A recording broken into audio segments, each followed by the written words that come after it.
I've never played Dark Souls. At all. In fact, I've barely played any games produced by FromSoft. Certainly not recently. The only exception really being Sekiro that I can think of, and some of the Armored Core. Played some of the early ones of those, but that was a while back. Anyway, Sekiro, which I must remind everyone, once again, is not a Souls-like. It shares some of the superficial elements, but it's rather distinctly its own thing. It started as a Tenchu game, supposedly, which raises an interesting question.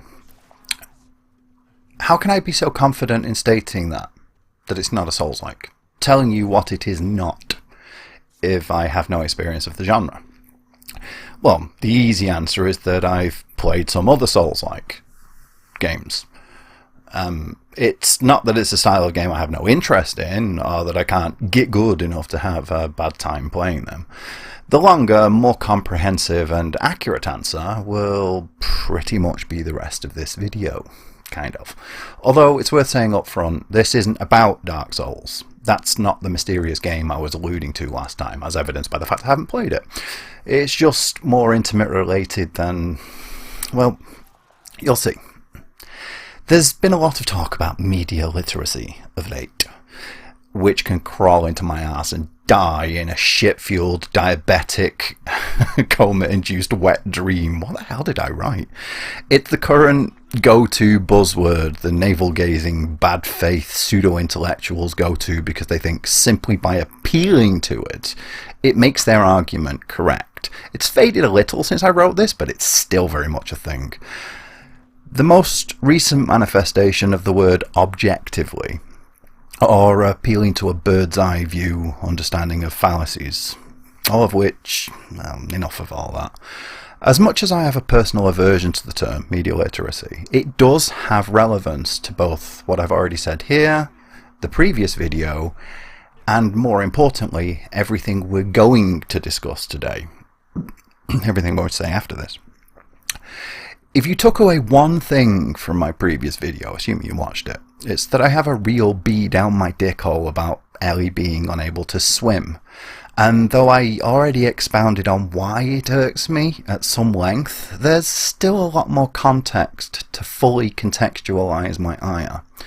So, the important question, naturally, is do you know what high and low concept means? Because of course it is. This will require another of my trademark beloved tangents, naturally, because high concept is a product that can be described in a concise, to-the-point summary. Lol. Whilst low concept is something which focuses more on character and theme, it's less clearly defined. Whoa, I hope you were able to follow all of that. I really went out into the woods this time.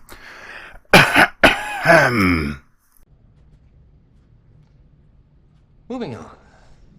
This is where the media twattery part comes into play, and why it's actually relevant, loath as I am to admit it. Because I want you to think about this, and I'll give you a moment, but it's important to come to an understanding. But of the two, high or low concept, which one does The Last of Us fall into? I'm genuinely uncertain if we're going to be on the same page here, mostly because I'm unsure if, despite my quick and rough explanation, the distinction between high and low is a firmly defined term in the vernacular. After all, when you hear a term like high concept, it has an association with being good to a high standard, if you like. Something being high concept it just has to mean it's better. Like a high score or high value or other high concepts that I can't be asked to remember. And I must confess, I thought of it that way for quite some time and still sort of do at a glance, despite the cognitive comprehension. But the reality is it all depends on what you take your value from. The last thing I watched on live television, the last thing I put aside the time specifically because it was on, was Farscape, the Peacekeeper Wars. It wasn't the last time I ever watched television, but after the second episode, TV movie really, was shown on, I think, Sky One? I think it was Sky One. I never bothered watching the television ever again. Literally, it was the last thing I actually watched. Not because I was devastated or swore off audio-visual entertainment in its entirety or anything, though I'm pretty close to that point now, if I'm being honest. I only really watch stuff if my wife wants to. It just happened to be the last thing I was invested in enough to watch at a set time and date. Well, arguably the first season of Netflix's She-Ra. I watched it in one sitting pretty much immediately after it landed. I stayed up that night. Though that was more happenstance than because I was actually waiting for it. Although I was waiting for it. Anyway, Farscape. It's my favourite TV series. Still, to this day. I have an entire shelf on one of my shelving units reserved solely for the DVD collection of Farscape. It takes up the entire shelf. That's it. That's all that fits on there. All of those 2-disc 4 to 5 episode sets that cover the 4 seasons. You know the type. You used to get them a lot. They'd be like 2 discs, and there'd be like 2 episodes, sometimes 3 episodes per disc. Yeah, have that and the above mentioned Peacekeeper Wars, which also comes on 2 discs as it happens. One day, soon, I also intend to add the Blu-ray set of Farscape because there's just enough space left on the shelf to fit it on there. It then literally take up like the entire shelf. Some people have Star Wars or Star Trek. Some people are fucking insane and Lord Battletwat Gacraptica. For some it could be Stargate, but for me it's Farscape, which is an easily, clearly defined high-concept show. A modern-day human astronaut is flung across the galaxy by an experimental flight maneuver to be brought aboard a living spaceship and meet a diverse array of alien life forms, some hostile, some friendly. For anyone familiar with the show, you'll know there's a lot more going on than just that, but at the same time, that simple description is enough to give you the basic framework to understand what kind of show it is. The rest of it, the characters, plots, and interpersonal drama, is all just expanding on the idea. It builds from that, which is, or at least should be, true of all high-concept art, because a story can't be carried by concept alone. Right?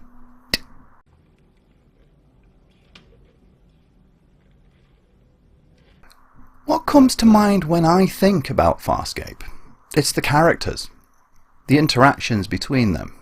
Crace being tortured by Talon, Eren bonding with Pilot. I'm going to stop at those two, otherwise I'd be here all day because there's a lot more I can say about this show.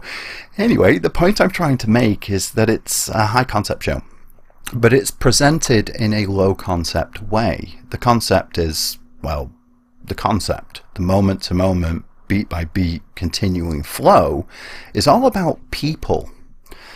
Some of those people are a massive, hyper-intelligent arthropod, which can regrow its limbs in a matter of days, but Pilot is a person. Hell, even Maya, the fucking spaceship, displays a distinct personality, without ever saying a word. So it's both, with one as the starting point, the other as, well, it. I am very much attracted to high concept as a concept. I love me some thoughtful, philosophical, speculative fiction. Harrison Bergeron, anyone? But like everyone else, I'm still a social creature. Introverted and asocial as a person, but a member of the human species, a socially evolved mammal all the same. I'm still most deeply affected by art that hits me on an emotional level. Don't worry, I'm not going to start singing again, but, well, my previous video clearly demonstrates that. Go back and watch it. Shameless self-plug. So let's go back to the question that started this whole tangent. Which one does The Last of Us fall into, high or low? It certainly presents itself as being high concept. That's what Naughty Dog seemed to want us to think, but it's not. Really, it has too many contrivances, too many hand-waved allowances to really stay in its lane like that. Which is why that whole tangent was important, because, again, interpersonal drama, emotional moments are not a bad thing. And in fact, when The Last of Us is at its best, writing-wise, overall, in fact, I'd say, those quiet moments when Ellie and Joel are just talking to each other, that's some good shit. Dude, I'm a fan of the Yakuza / Like a Dragon series, I can very easily just shrug and wave it all away with an, "I'll just go with it," like the best of them. So why does this whole thing with Ellie not being able to swim still wind me up so much? It's a fair question, because, different people have different standards. Sometimes you'll see something like that and somebody else won't care, and sometimes you'll care and sometimes you won't care. So why do I care this time? It's because The Last of Us takes itself so earnestly, dourly fucking serious. It's such an unashamed dick in the face, demanding to be seen as legitimate. And it's all fine. I get the impetus. I know why they feel that way. Really, I do. I really do. But when you start making allowances in one area at the expense of another, ludonarrative dissonance. See, there's a difference between playing it straight and taking yourself seriously.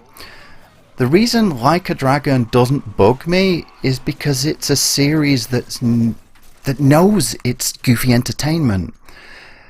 The serious moments are played with absolute sincerity. They play them straight.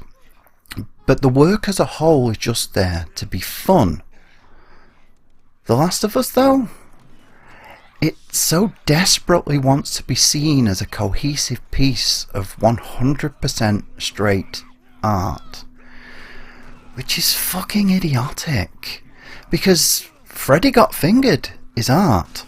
It's puerile, asinine, offensive to any and all senses of intellect, and I love it. I love that film. It's shit art, but it is still art. You don't have to be a gut-wrenching drama to be a piece of art. Maybe to be good art, but that's a different story. So again, it's not really that Ellie can't swim. That's not the real issue. That's like the thing I can point to. That's the high concept version of it. It's me saying it's because she can't swim. I mean, obviously it's not the only thing. I wouldn't be making videos this long if it was. There's still another one to come. Anyway, it's that they spend in the game more than a year travelling the country, involving multiple in-game sections where swimming is required to progress. It's a nigh-essential survival skill, both in the game and in the real world, and she never even tries to learn. See, this is the thing. They had this gameplay element with the wooden pallets and the ladders, and they were going to use it, because it just has to happen this way. You could even argue she has to be unable to swim so she can almost drown at the end, and not really.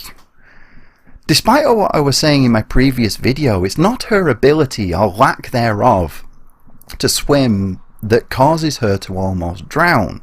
It's fast-flowing water, unstable ground, and a bump on the noggin that knocks her out. I'm saying more that it could have been. In fact, that it should have been like that. And that the gameplay element of teaching her to swim, especially if included as an optional mechanic, would have made the almost drowning more affecting. Because we need things like that to tell a story, especially in games. We need those interpersonal moments, the bonding between character and player for a narrative to work. Right? There we go. Yeah, it'll be faster to go through here. There used to be a cyber cafe in the city centre of Manchester, St Anne's Square to be precise. It was right next door to the smaller Waterstones, which is a bookstore for those who don't know, and it was on the upper floor at the very back corner of this cyber cafe, in which I spent most of my time. Not the playground. It's not where I spent most of my days. At the age of only 20 years old, in fact. That's when I first learned of the game Eco.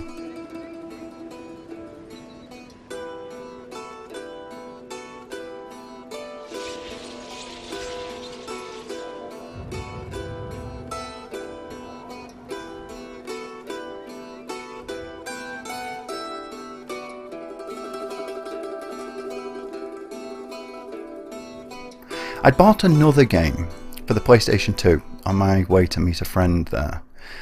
We were going back to my home that night to hang out and play some games, and whilst I was waiting for their arrival, I flipped through the manual for, I don't actually remember which game, maybe Ghost Hunter? Is Ghost Hunter? Yeah, the PlayStation 2 game. Anyway, but on the back of the manual, there was an advertisement for Eco. I miss when that used to happen, actually. That was really cool. I learned about several of my favourite games through this very method, particularly on the PlayStation, because they used to do that a lot. It was a game I knew I had to have. Eco. Something that just spoke to me. Even at such a young age, I was already drawn to more overtly philosophical work. I mean, Blade Runner became my favourite film when I was 8. And I fell in love with Ghost in the Shell at 16. So, yes, I was always a pretentious dipshit. It's not something I've started doing because of YouTube. I was always this insufferable. I'm just more shameless about it now. That's why I asked a question at the beginning of the previous fucking video that I'm only just getting around to answering now. Because, oh yeah, it's all coming together. It's time that we start digging into what a game really is. Oh, yeah. Right, stop that! Silly! When Ueda Fumito talks about video games, he espouses a design philosophy that seems completely anathema to pretty much the entire industry, really. Which is curious, because at a core level, game design is all about simplicity. I saw a video once from Extra Credits, you remember them, if it matters, talking about the best way to playtest an idea. Not a full game, which I've done as it happens, playtested a full game. Not the end product, when you're working on ironing out all the bugs and making sure everything is going to work at full release. Nay, the very concept of a game, at its core, a proof of concept. The example they gave was a racing game. And it's been a while, so I'm not 100% on the exact wording, but basically, they said all you need is 2 dots and a single short track, just to see how the fundamental idea of racing works. I thought it was a bit silly at the time, but not completely, and having thought on it more, yeah, well, Ueda-sama takes that idea all the way through to the final product. A philosophy known as design by subtraction. Something which many, both in and without the field of game development, have heard of. Something which many developers even state as their intention, but okay, let me walk you through this. You may already be familiar with the idea, but let's do this anyway.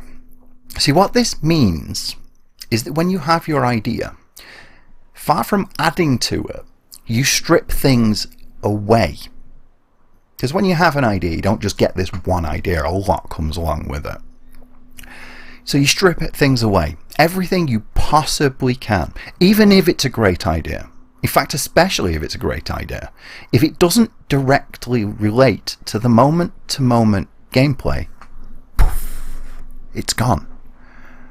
And man, I get it. I absolutely get it. Giving up an idea, cutting out the best concept you have ever conceived, it hurts. You can most certainly see how I didn't really take that idea to heart in my writing. It's rambly, self-indulgent and messy, but hey, it's the way I want to do things and it works for me. But I get it. With video games, I don't know, man. I think I'd be far more inclined to follow Ueda-sama's example. I would. If I was going to make a game about, let's say, exploring a drifting spaceship, apparently abandoned, without any idea what went on there, I'd pretty much make a walking simulator with minimal dialogue, extremely simple exploration and puzzle solving, and maybe rudimentary shooting mechanics depending on my overall idea. Something akin to Spirits of Xanadu, perhaps. And this is because a video game is a fundamentally different field of art than, well, anything else. In fact, pretty much every field of art is distinct. It's hard to tell a story with words in a painting, for example. You can't just write a painting. With a game, Despite what many are currently trying to do, your best tool for informing everything is via the way it plays. A deeply fleshed out Shakespearean narrative is great and all, hate me, but do it honestly, but actually playing the game is what it all comes down to. Or rather, it should. And that's what design by subtraction is all about. With Eco, as a player, you have a total of 3, yes, really, 3 ways to interact in totality. I mean, you could argue it's a little more complex than that because, you can already move in more than 3 directions, and it is more complex than that, but bear with me. Left, right, back, forward, up and down. But that's just variations on a theme, you see? It's still movement. Variations on a theme, as they say. So let's list them then. You can move, which includes jumping, attack, and grab. That's it. You move, you attack, and you can grab. With the grab or hold feature also doubling as a shout when the main character is alone, so technically 4, which is about a third of the game actually when you're alone. Those 3 core ideas facilitate every single thing you can do. Holding lets you escort Yoda, pull switches, and even climb. Attacking and movement, well, duh. Because that's what Eco is all about. You dig? I understood that reference. It's quite widely known that early versions of the game featured blocking, attack combos, and more complex enemy types. And if you didn't know that, you do now. And whilst all that was pretty cool, it was getting in the way of what it was all about. For those who aren't familiar, Eco is a story of 2 children trapped in a crumbling castle that work together to escape. That's it. That's the very high concept. There's a larger narrative layered over the top, with a very scant number of lines of dialogue. A grand total of 41. I counted. That's only slightly more than the opening cinematic of The Last of Us, which has, I think, 36. And if you want to start counting words, which I didn't bother doing, I think that the opening cinematic for The Last of Us actually has more words than the entirety of Eco. Seriously. Yeah, 41 lines. And when playing it the first time, even then, you won't understand a large chunk of the dialogue unless you do a second playthrough on the same save file, because it's just not that important. The real story is told through the game, like how you have to physically hold the button to keep hold of Yoda's hand. Well, you don't, you can set it to automatic, but it's a bit wonky, so it's better to just hold, because the 2 holding on to each other, both figuratively and literally, is what it's all about. Something that really stands out to me is the way Ueda-sama talks about his games and what they mean. His ideas are very firm in what he intends for his message and the meaning to be. He knows exactly what everything is, what it all means, but it's presented in such a way that you can draw your own understanding. He presents the worlds, the events, and even encourages the player to work it out for themselves. Further, he even accepts interpretations that go against his own intention. The most notable for me being the post-credit scene where Yoda and the Horned Boy, Eco, meet on a beach. He's gone on record saying it's a dream sequence, but adds that's only one way to interpret it. He wrote it that way, but he knows it can be interpreted differently, and he's fine with that. That it could just as easily be legit. Maybe the Horned Boy and Yoda really do make it out. Spoilers, by the way. The ending is a bit of a tearjerker. So, in a somewhat roundabout way, the point I'm trying to make is that a game is a game. Shonker. Okay, no, I'm not going to do that. A video game is a piece of art that tells its story through the gameplay, through the ways a player engages with the systems, textures and polygons. It's not about thousands of words of expertly acted dialogue dripping with profundity and depth. Those things can be, and often are, layered over the top. But a game, in its purest form, is a game. It's interactive. The things that really stand out about a game are what you, the player, how you express yourself. That's what stands out. Those are the things that stand out. How you inject your own personality into the digital world before you. I've touched on this before more than once, but think about how you think about games. Think about the way you, probably at least, describe your experience of playing a game. Unless you're a video essayist like myself, the vast majority of your disquisition, will focus around the things you did. The risky shot you took to win a match, the difficult jump you pulled off, the way you slowly circled around to sneak a bounty token with Serpent and get a successful extraction without ever being seen. Done that more than once. The things you do. Not the epic story moments where character man scratched his nutsack. You dig?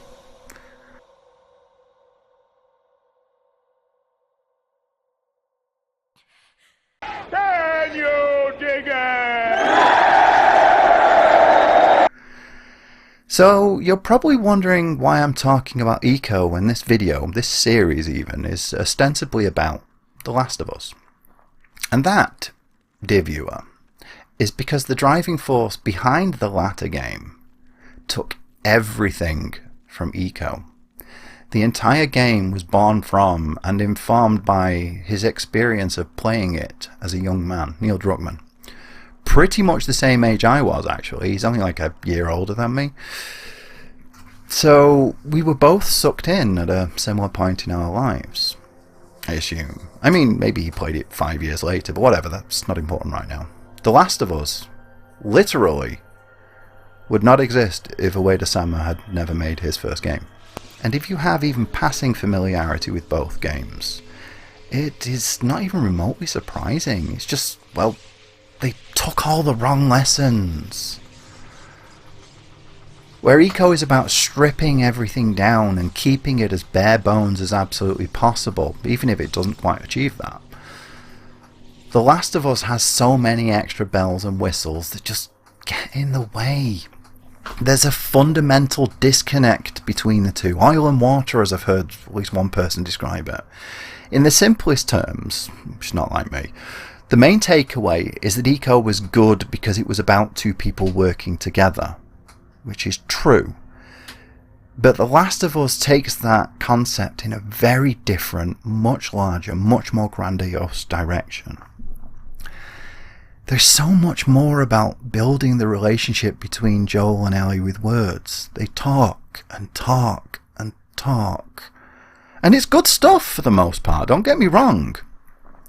But the Horned Boy and Yorda use like 3 words to communicate outside of the script, you know, and they actually talk incidental dialogue. They have like 3 different things they can say.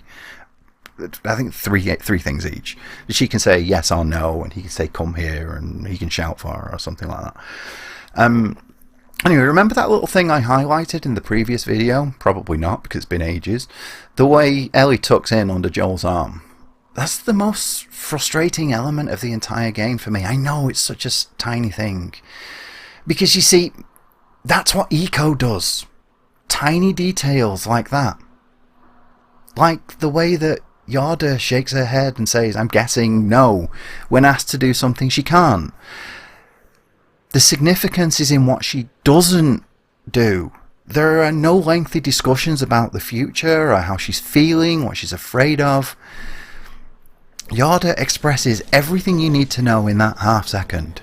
You don't even need to see her. You hear what she says, the tone of voice, and you know you have to find another idea. You have to find another solution. Well, you should do at least. The whole game trains you through repeated gameplay exactly how everything is going to work. It's all about knowing the systems and observing your environment. That's why this moment hits so fucking hard. This is pretty much the only time Yorda says something different to the Horned Boy. A different word. And even on the first playthrough, when we can't read the subtitles, we don't need to understand her language to know what she's saying. The game has spent so long building up the relationship between the two, informing their growing bond by literally having them hold on to each other, having you hold on to her by holding down a button, always working together to overcome every obstacle. It's like that scene from fucking Detective Pikachu. It's so damn saccharine, but we really do understand her heart. Or whatever it was they said in that film.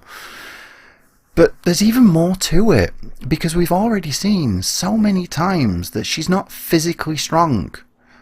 On the occasions where she has to jump across a larger gap, she falls short. You need to go over and help her up. She can't push and pull things despite being older and larger than the horned boy, and now she's even struggling to simply stand up because of opening the castle door, which is something you see repeated throughout the game.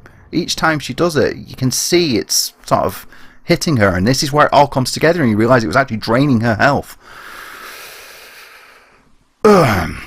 Whatever it is that allows her to do that, this particular time, it's drained her so completely that she's, hell, for all we know, she could be literally dying right there.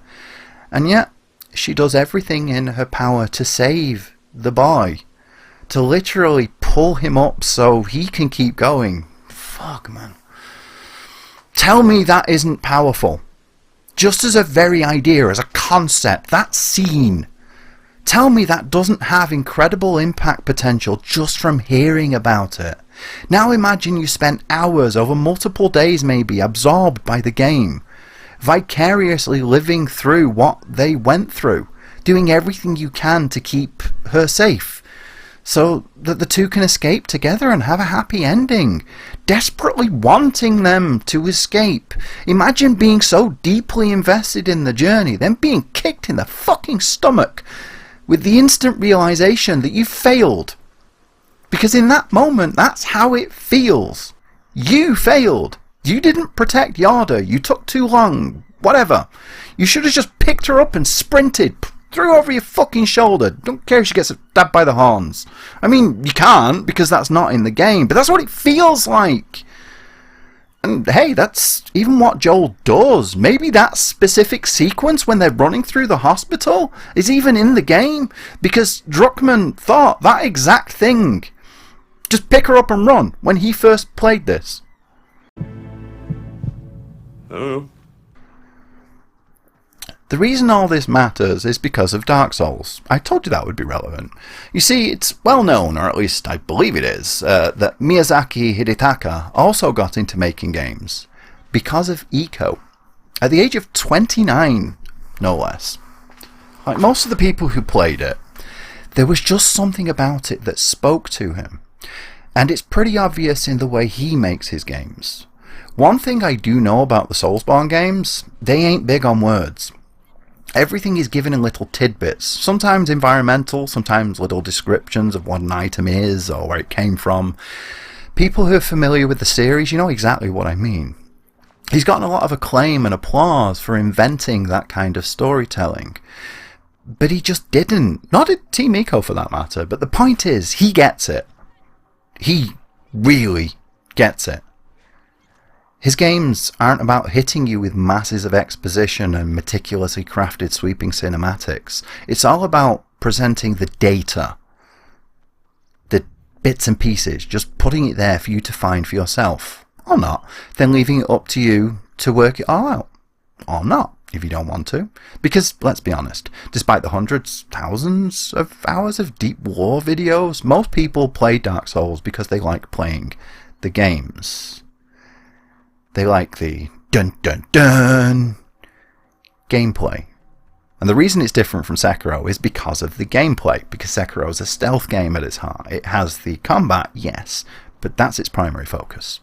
They're actually very similar in the diegetic storytelling department, whatever, I'm leaving that in. Anyway, so let's bring this all back around. Tie it all together. Everything you need to know about Ico is right there in the game, in what you actually play. The environments, the way you interact with the world, that's the narrative, the actual meat and two veg of the story. There's a lot of ambiguity, a lot of it deliberately left without one objective meaning, Like the above-mentioned meeting on the beach. Even when there's an intended canon, it's still presented in such a way that it doesn't have to be that, if you don't want it to. Ueda, he gets it about art. Not just games, but he gets it about art. I've said this many times and I will always say this.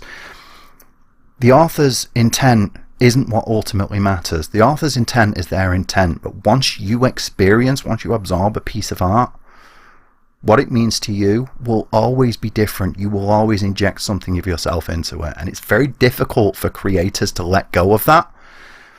Sorry though, it's just the way it is. Meanwhile, The Last of Us has a very clear idea of the narrative and subtext it wants you to take away from it. This is why I say he just doesn't get it. Because here's the thing, I've said this before, and I doubt I will ever stop saying it. I really need to read these scripts ahead before I go off on tangents, because no matter how clear you are in your intention, no matter how bluntly you overtly state a thing to be true about a work of art, the viewer, the consumer, the one who experiences it, will inject their own meaning. They will all have their own takeaway, and sometimes that will be completely different, outright opposed to what you intended. Maybe because you didn't write it as well as you think you did, maybe because they're just an asshole, but that's something I just have to accept as a writer. Miyazaki and Ueda, they get it, like I just said. Druckmann, I don't think he does. Because there's one other thing that is abundantly crystal clear about him. He doesn't really want to make games. Not at a fundamental level. He wants to tell stories. I believe he's even gone on record saying he actually wants to do screenplays for films or something. I'm too lazy to verify that, and it's actually irrelevant. The point is, not that I'm holding it against him, not at all. He wants to tell stories. I do too, and that's great. Whether he's any good or not, that's also irrelevant. The point is, that's where he's coming from. Whereas Ueda and Miyazaki, they want to make games. You see? The story is secondary to that. It's the medium. Whereas Druckmann, he wants to tell stories.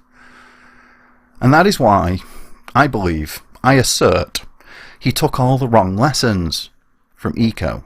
His focus was on the story, not the game. That's why The Last of Us is so relatively bloated compared to such a simplistic, stripped-down concept like Eco.